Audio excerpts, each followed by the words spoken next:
Hello and welcome to Got Clutter, Get Organized, the conversation. I am so excited because I have the author of Meditation for the Real World, Ann Swanson. Yes, see, this is the book, and I'm going to hold it up a couple more times because this is a great book.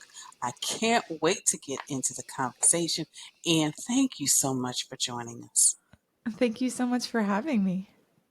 So, before we get, really talk about meditation and how it's important, what made you decide to write this book? Yes. Well, my first book was on yoga, the science of yoga. And one of the things I think people obsess over with yoga is the physical postures and flexibility and all the visuals of it. But when we look at the practice of yoga, the majority of it traditionally is meditation. And that's where some of the most profound effects happen. And people think, oh, I can't do yoga because I'm not flexible. I can't do that. I do something else for my exercise, and that's fine. Although, of course, the reason to do yoga is because you get more flexible, one of the many reasons. But, you know, one of the great things is you can get the magic of the practice from 5-minute meditations. 1-minute meditations, mindfulness infused through your day. And that's where you're going to really have the transformations in your mind and in your life. And you are so right because when I started reading the book, Anne, it kind of made me think about when I was a girl and my mom had that huge, big medical book in the house. And every time something was wrong with us, we'd go to Mhm. that to figure out what was going on and what we could do. And that's how I really felt about your book because there were several things. And I'll just narrow it down to three. It was the Yeah. blood pressure because that's something I'm always looking at. But then it was the white coat syndrome. And I really didn't think I Yes. had that until recently. Every time I'd go to the doctor, my blood pressure would be up. But then when I'm home and I would take it, it would be fine. And then also, I have to look at my blood sugar levels. So then it was also the post meal mindfulness. Oh, So, and of course, yes. I highlighted things throughout the book. But that's how I saw your book. It's like it is a book to be read, but also I feel like it's a reference that you have to constantly go back to as those changes occur in your life. So my first question is, you know, what really happens to us if we don't like incorporate meditation? I know we're going to talk about the benefits, but what are some of the things like when we really don't incorporate it, especially in our busy lives that we have now? Well, I think that meditation helps us get into healthy habits. And we see that in the research too, that when you meditate, you are more likely to make healthier choices about what you eat, about what you do.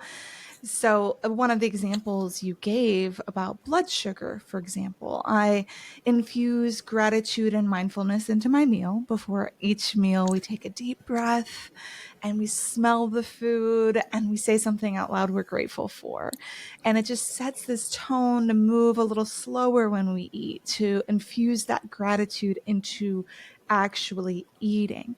And then there's another part I want to point out that's really important for blood sugar in the book, and it's the section on walking meditation. So after we eat, after every meal, we go on a walk. 5 to 10 minutes at least. But often, if you do that 5-minute walk, you're going to do even longer. But even if I just get that 5-minute walk, actually, the research shows even 2 minutes makes a difference for your blood sugar. So even if you just get up and move for 2 minutes, do some sun salutations and yoga, do some squats if you don't have room to walk, get moving after you eat. What happens is the large muscles of your body, like your thighs and your gluteals, they will use that sugar in your blood rather than let it circulate in your blood. And we know that high blood sugar, those spikes of glucose, is associated with inflammation, with diabetes. And I am 8.5 months pregnant now, and I have been told I have gestational diabetes. And so I really have to watch it right now. So after every meal, we go for a mindful walk, and you can infuse your meditation into your walk. People think they need to be still to meditate, sit down and chant with incense for 20 minutes in the morning, but you can do this in little increments through the day and have that effect to your health in many ways. It'll cascade into other healthy behaviors. And I like definitely like the post meal walk because, like you said, we eat the meal and then we usually just like sit down, whether we're sitting down, in front of a TV or doing something like that. So I really like that. And of course, I've highlighted things throughout the book. But can you share more about like the technology, Yes. and really like taking a break from that? Because I think as we begin to get closer, to that holiday season, people are going to be scrolling, trying to figure out what to buy. But also sometimes because depending on where people are located, you're going to be indoors a little bit more. And then you're all, that's easy. Like, oh, let me pick up my tablet and let me see what's going on. Yeah, exactly. And social media and clicking around, it's clutter for our mind. So meditation is truly decluttering your mind, taking that breathing break. And a lot of times we need to be on the digital platforms, whether it's for our work, answering emails, with the chats. And sometimes social media is even part of our business. So we have to be on it. So, how do we mitigate that? Well, taking a tech break is really key. Our eyes are not meant to be staring at these little tiny screens, even the computer screen.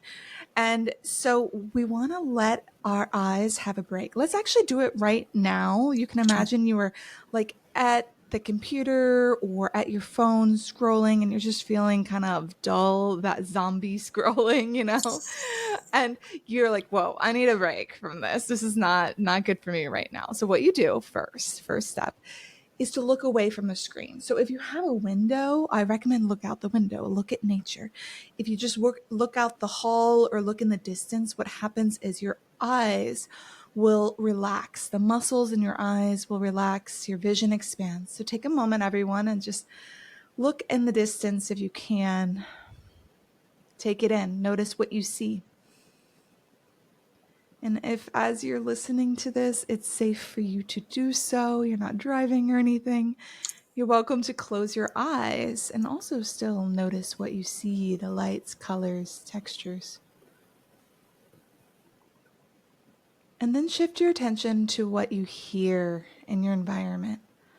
From far away in the distance to up close in your room. And there's no right or wrong sounds. If there's noises in your house, that's fine.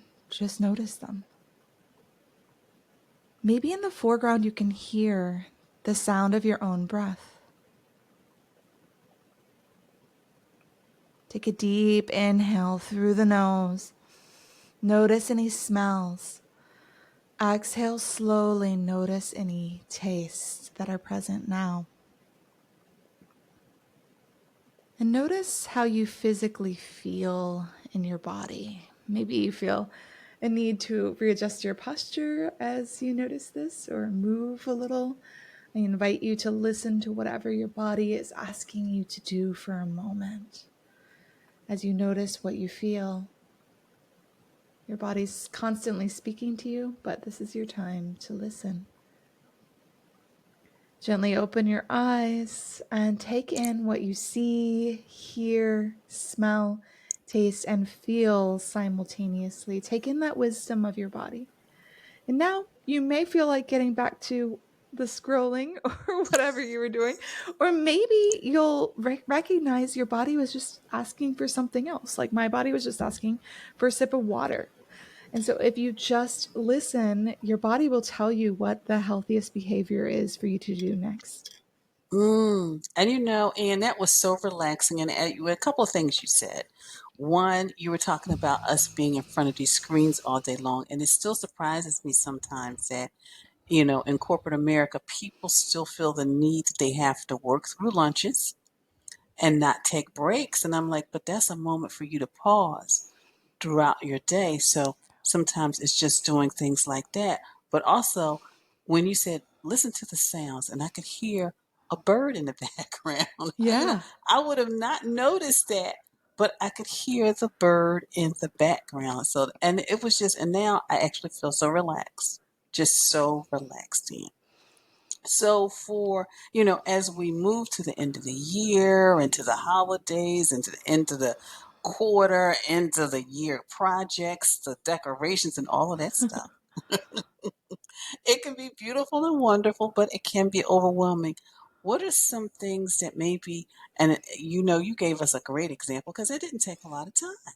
No. But what are some things for people like, okay, Ann, I see you. I know I need to do this, but how do I get started? Because it seems like every time Yeah. I get started, I all of a sudden hear the phone ring or hear the tweet and I pick at something. So how do I get started? Yeah, so you don't have to do 30 minutes or anything big. The 1 minute meditation counts. What we just did was about a minute, right? And all we did is something you can memorize. We went through your five senses. We just noticed each sense, what you see, hear, smell, taste, and feel, one by one, and then all simultaneously. So, a lot of the meditations in the book, Meditation for the Real World, can be memorized and you can just integrate them into your day. But as a gift to your listeners, if you go to meditationfortherealworld.com, I have 5 days of 10 minutes or less meditations that are sent right to your inbox. So you can get a taste of some science backed meditations that can help you through these real world situations. So you'll check out the book at meditationfortherealworld.com and you can find out how you can get into that meditation challenge. Mm. So, and my question to you is, how do you do it? Because, right now you're getting ready for the arrival of your child, but you're also an author and, you have other things going on in your home and in your life. So how do you, I usually ask stay organized, but really, how do you just really find the time to meditate? Because, so many times we are looking at, okay, this is my to-do list. This is where I need to be. But how do you do it? Like, how do you like, what? It's time to pause. Yeah, I think that's key is that it's time to pause. It's something I do have a daily practice of, but I often integrate it into those challenging moments or when I'm zombie scrolling.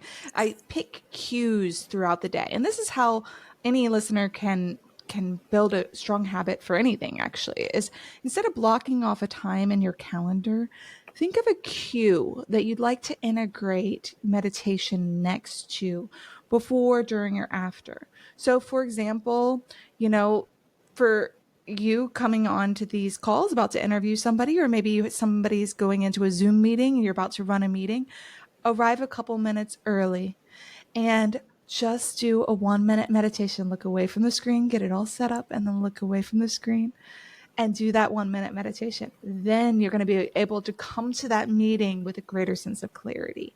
A cue that I often use is I make a cup of coffee every morning. So I'm smelling it brewing.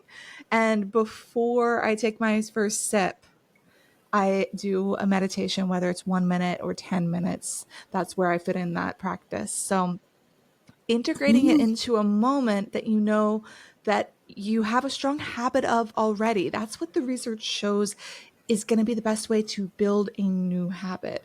We don't forget to brush our teeth. So that's a good moment is next to brushing your teeth is to integrate a meditation. It doesn't have to be long to get the benefits as you experienced just now. I like that. I like that because a lot of times I have to do trainings, but I do have to, virtually do it. So I do show up, make sure everything's working on my end. So then that can be my time. I like that Yeah. because then it allows me to really give more to those who attend those trainings. Yes. So, Yes. and so again, this is Ann's book. And of course, Good. I'm just going to let Ann see. I don't know if you can see. I've started highlighting things in mine Oh. because it's my, because I'm like, okay, I like this, I like that. So, and those are just like reference pages for me to go back to. So how can people connect with you, the listeners, but also, get a copy of your book? And then you also said that, the 5 days of meditation, which I know Yes. I'm going to be signing up for. So, Definitely. Go to meditationfortherealworld.com and you'll also find out how you can connect with me. I have a YouTube channel. That's really my main way of creating practices. So you can learn that too at meditationfortherealworld.com. and of course, those watching and listening, I will have all of those links in the show page so you can connect with Ann directly. And of course, see, we're getting into the holiday season. See, I'm doing a plug. We're getting into the holiday season. One, you should get 2 copies. You should get one for yourself so you can really better manage, just how you're feeling and flowing through the holidays and the end of the year, because it can be stressful. But also, who can you give a copy of this book to as a gift for Christmas? Wouldn't that be nice? Because then you can start their year off just really beginning to learn some of these techniques because it's got everything in here. So if you really want something, whether you're commuting, cooking, or just, you had a white coat syndrome like me, there is something in here for you. So again, Ann, Yes. thank you. Thank you so Thank much you for your so time. much.